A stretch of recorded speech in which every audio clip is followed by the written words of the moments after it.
नमस्कार दोस्तों, आप सभी का हमारा YouTube चैनल राउंड ट्रिक 2.0 में स्वागत है। आज मैं आपके लिए एसएससी सीएचएसएल में पूछे जाने वाले क्वेश्चन का वीडियो लेकर के आया हूं और सभी सवाल इंपॉर्टेंट है, तो पूरा वीडियो आप देखिएगा। चलिए स्टार्ट करते हैं। पहला सवाल है, एक समबाहु त्रिभुज की प्रत्येक भुजा 2√3 सेंटीमीटर है तो परित्रिज्या है। ठीक है, परित्रिज्या पूछ रहा है क्या। अब यह सवाल कैसे हल करना होता है। एक सर्कल होता है, ठीक है, एक सर्कल होता है और इस सर्कल में बनता है एक त्रिभुज इस तरीके से। ठीक है, इस तरीके से एक त्रिभुज बनता है। ये आपका ए हो गया, ये बी हो गया और ये सी हो गया। ये आपकी भुजा ए हो गई, ये वाली भुजा भी ए हो गई और ये वाली भुजा भी ए हो गई। तीन भुजाएं ना, ठीक है, तीन भुजाएं हो गई। अब इसमें क्या है, परित्रिज्या, त्रिज्या मतलब रेडियस। तो R equal to A upon में √3 होता है। ठीक है, इस फॉर्मूले से आप करिए। चलिए, R इक्वल टू 2√3 अपॉन में √3। अब √3 से √3 को आप जब कैंसिल कर दोगे तो R इक्वल टू 2 सेंटीमीटर हो जाएगा। सवाल यही खत्म। सी ऑप्शन बिल्कुल सही जवाब हो गया। ये आपके प्रश्न का बिल्कुल सही जवाब है। क्लियर हो गया ना सभी को। चलिए, R equal to A upon √3 होता है। अब हमारे पास ए का मान कितना है, ए का मान कितना है 2√3। ए का मान कितना है 2√3 है।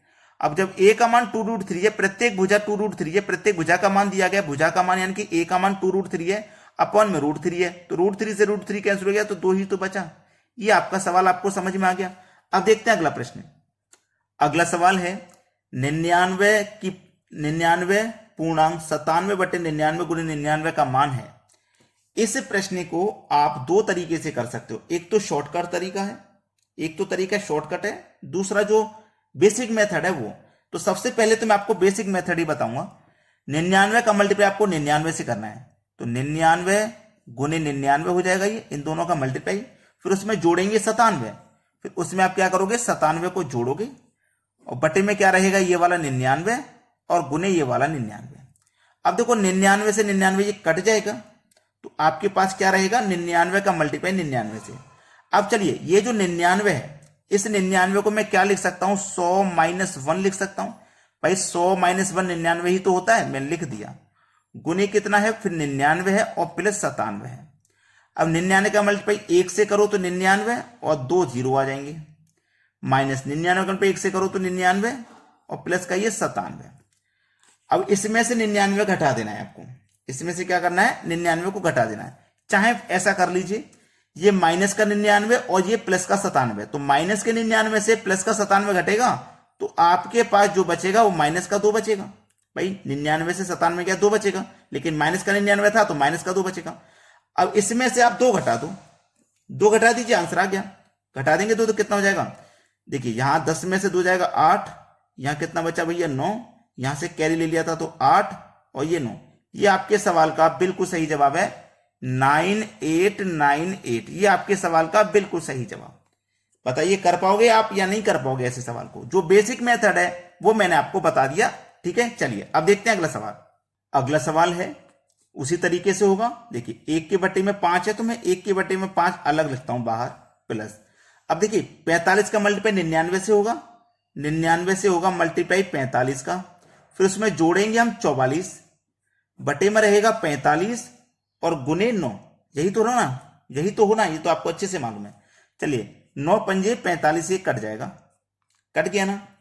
अब देखो 1 प्लस इस 99 को मैं लिख सकता हूं 100 - 1 लिख सकता हूं, गुने में 45 प्लस का 44 और ये 5 है पूरे के बटे में।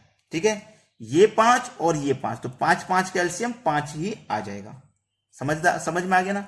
चलिए 45 का मल्टीप्लाई इसमें करोगे, ये 1 लिख लेता हूं मैं इधर, प्लस 45 का मल्टीप्लाई 1 में करोगे तो 45 और 2 0 आ जाएंगे, माइनस 45 का मल्टीप्लाई 1 में करोगे 45 माइनस प्लस का 44 और बटे में कितना 5। अब माइनस के 45 में से प्लस का 44 घटाओगे तो यहां माइनस का 1 आएगा और माइनस का 1 में से प्लस का 1 घट जाएगा, तो ये 4500 ही बचेगा। चलिए मैं कर देता हूं, आप कहोगे पता नहीं कैसे हो गया, मैं लिख करके बताता हूं।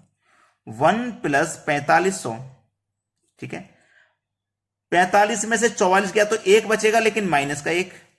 अब माइनस के 1 से प्लस का 1 घट गया तो 4500 बचा, और डिवाइड में मत भूलिए 5 है, मत भूलिए, पहली कह रहा हूं।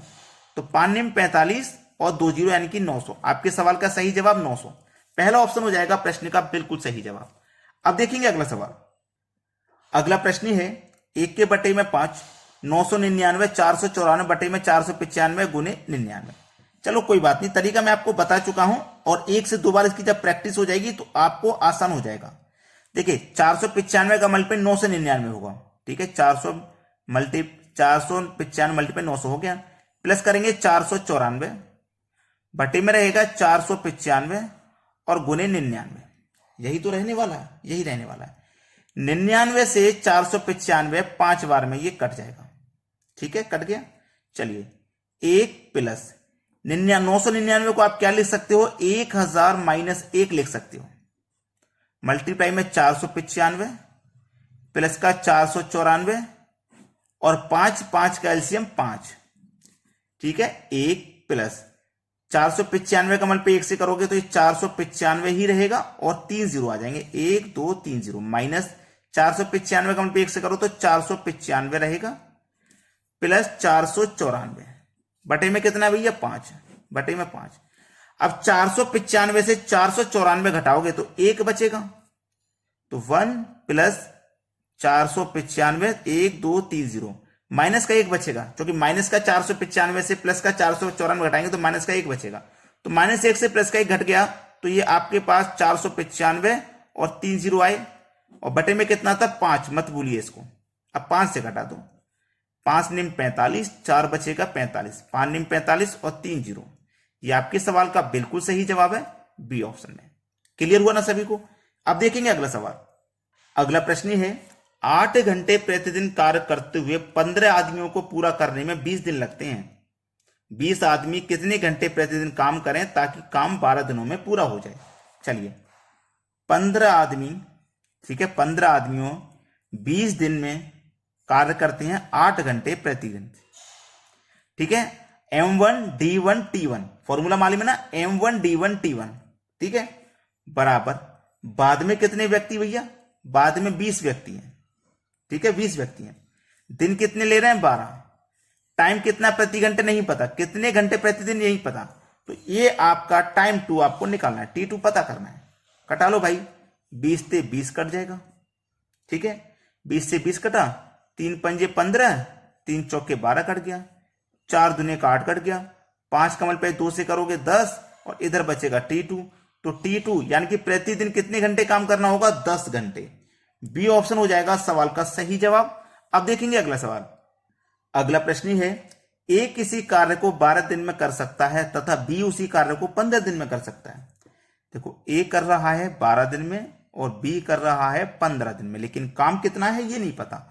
अगर आप दोनों का एलसीएम ले लोगे तो काम पता लग जाएगा, दोनों का एलसीएम 60 आ जाएगा। 12 से कटा दो 5 बार में और 15 से कटा दो 4 बार में, यानी कि एक दिन में 5 काम करेगा तभी तो 12 दिन में 60 करेगा। बी एक दिन में 4 काम करेगा तभी तो 15 दिन में 60 काम कर पाएगा। ये दोनों का एक दिन का काम है, ए का एक दिन का काम 5, बी का एक दिन का काम 4। बोला है यदि दोनों बारी बारी से कार्य करते हैं, यदि बी कार्य करना शुरू करे तो कार्य को समाप्त होने में कितने दिन लेंगे। बी कार्य की शुरुआत कर रहा है तो बी कार्य की शुरुआत करेगा तो बी पहले दिन आके अपना 4 काम कर देगा, ठीक है। फिर दूसरे दिन ए आएगा, ए अपना 5 काम करेगा चला जाएगा, ठीक है। फिर तीसरे दिन बी आएगा, ये अपना 4 काम करेगा चला जाएगा। फिर चौथे दिन ए आएगा, ये अपना 5 काम करेगा चला जाएगा, ठीक है। 2 दिन में कितना काम हो रहा है 9, ये 2 दिन का ही तो काम है, ये 2 दिन का ही तो काम है, 2 दिन में 9 काम हो रहा है। चलिए टोटल काम कितना है 60 है, 2 दिन में काम हो रहा है 9, तो 9 से कटाओ कहां तक कटेगा, 9 छिक्के 54, 9 छिक्के 54 तक कट गया ना। ये 2 दिन के काम से हमने डिवाइड किया था तो 6 बार गया है डिवाइड, 2 दिन के काम से डिवाइड किया ना तो इसमें 2 से मल्टीप्लाई कर देंगे, 6 दूने का 12, 9 छिक 54 तक कट गया भाई। तो काम अब बचा कितना है 4, 54 तक कट गया ना, 60 में से 54 कट गया तो काम कितना बचा है, अब 6 काम बचा है। अब इस 6 काम को करने के लिए कौन आएगा, वही तो आएगा जो कार्य की शुरुआत कर रहा है, बी आएगा। यानी कि बी एक दिन में कितना कर रहा है 4 काम करता है, क्लियर है ना। बी कितना काम करता है 4। देखो 12 दिन तो ये लग चुके, 12 दिन तो ये लग चुके हैं, यहां तक किसी को कोई दिक्कत नहीं। अब 6 में से बी 4 काम कर देगा तो काम दिन कितने हो गए, 13 दिन हो गए। देखो 12 दिन, ये 6 में से 4 एक दिन में 4 करता है ना भी, तो 6 काम बचाता, 4 कर देगा, तो अभी भी 2 कार्य बचा हुआ है, अभी भी 2 कार्य बचा हुआ है। 13 दिन में जितना कार्य हो चुका उतना हो चुका, अभी भी 2 कार्य बचा है। अब ए के बाद में कौन आएगा, ये बी एक 4 करके गया था, अब ए आएगा, तो ए कितना करता है एक दिन में 5, तो कितना समय लगेगा, 13 दिन 2/5 का समय लगेगा। ये आपका आंसर हो गया पहला ऑप्शन। तो उम्मीद करूंगा सभी को प्रश्न आसानी से समझ में आ गया है, किसी को कोई दिक्कत यहां नहीं होगी। वीडियो देखने के लिए आपका बहुत बहुत धन्यवाद।